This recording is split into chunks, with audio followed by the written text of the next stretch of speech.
Hello guys, nandito na naman tayo at syempre, may pag-uusapan naman tayo ngayon ano.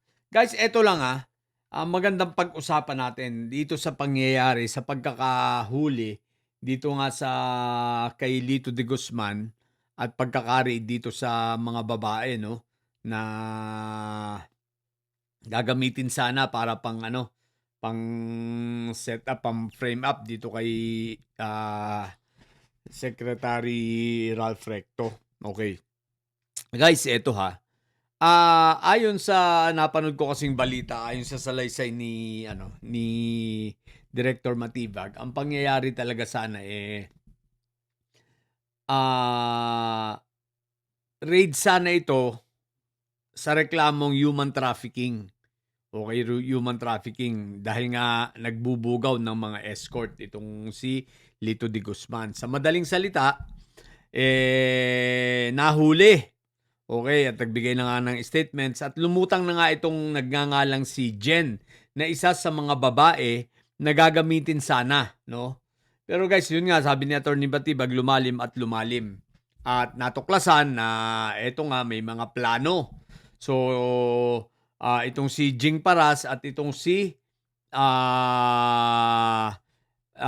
Lepis Tilibintador. Okay? Pero ito guys ang pinupunto ko. Balikan muna natin, sino ba si Jing Paras, no? So, dati nga ang congressman. Si Jing Paras lang naman, itong mga nagdaang mga buwan, nagdaang taon, ay talagang aktibo sa pagpapabagsak sa ating Pangulo. Sapagkat aso ni Fentaboy yan no? So, aktibo yan sa pagpapabagsak sa ating Pangulo. At ang kanyang partners in crime na walang iba kundi si Mike Diferencia na nakukulong ngayon, talagang silang dalawa ang talagang masigasig, no? Na talagang gustong pabagsakin ang gobyerno, sila ang laging nasa rally, sila ang nangunguna. At yan na nga, hanggang sa makasama nila, sumama na rin sa kanila itong si Lepis Tilibintador. Dahil nga nakakaaramdam nito si Lepis Tilibintador, bukod sa galit niya kay Secretary Recto, talagang ito nakakaramdam, nakakasuhan rin. So in short, kumapit siya dito kila Mike Diferencia at saka kay Jing Paras. Ngayon, ano ngayon ang pwede nating makita? Itong pangyayaring ito ay isang pagpapatunay lamang na lalo pang tumitibay ang teorya at hindi na teorya, ang katotohanan na itong si Mike Diferencia ay talagang involved sa human trafficking. At itong si Jing Paras ay sanay na sanay sa human trafficking. Isipin mo, meron siyang contact dito kay Lito de Guzman na isang bugaw. Si Lito de Guzman na isang nagbubugaw ng mga escort ng mga babae. At ang may direktang contact dito kay Jing Paras. At kinontak ito ni Jing Paras. Diba? So ngayon, ang tanong bakit si Jing Paras ay sanay na sanay? Ito bang si Lito de Guzman ay isa rin sa mga nagdadala ng babae nung bukas pa yung bar nitong si Mike Diferencia sa Pasig na ipinasara nga at ni-raid? Di ba? Alam niyo naman 'yon. Ibig bang sabihin ito si Lito de Guzman ay isa doon sa mga tagapagpadala ng mga babae ron? Ibig sabihin, talagang kakilala na nitong si Jing Paras. At for sure, kakilala rin nitong si Mike Diferencia.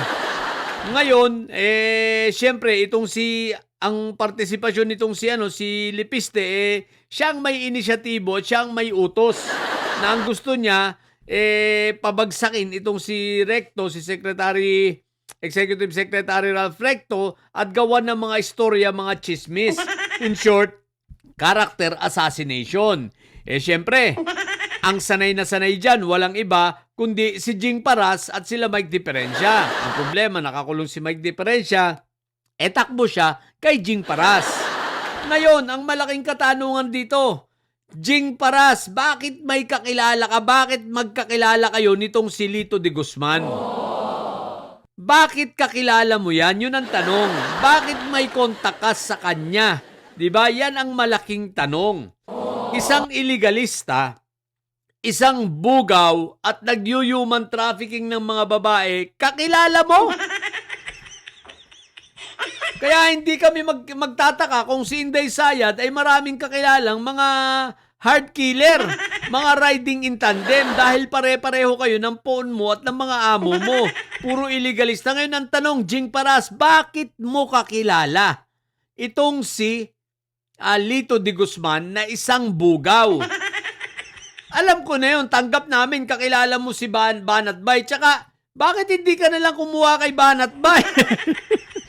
Bugaw din naman yon. Kumuha ka pa ng isang Lito de Guzman, napahama ka tuloy. Diba? Kung kumuha ka kay Banat Bay, kay Bayot Bay, bugaw din naman yung si Bayot Bay Ay kaya lang, ang maibibigay sa'yo, alam mo, ang mga mocha uso na, wala nang asim. Ano na? Gors na, gors. Diba? Gors na, pag nabigay sa'yo, ay alam mo ka uson. Pero ang ibig ko sabihin, ang katanungan, bakit mo kakilala?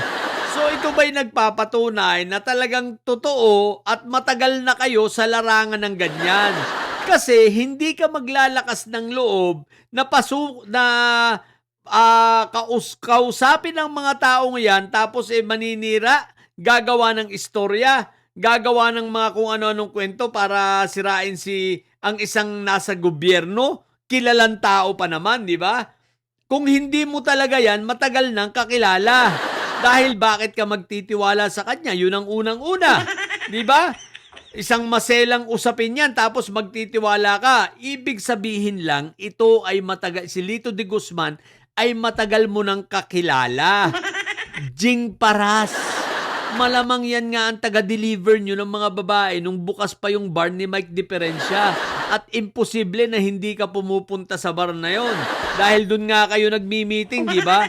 Tsaka, sanggan dikit kayo. Ganyan kayo ni Mike Diferensya di ba, Jing Paras? O di ba? Makasira lang sa mga politiko, makasira lang sa presidente, lahat ay gagawin. Ngayon, kinarma kayo. So, nawa, tuloy-tuloy na yan at makakasuhan na kayo ng ng NBI.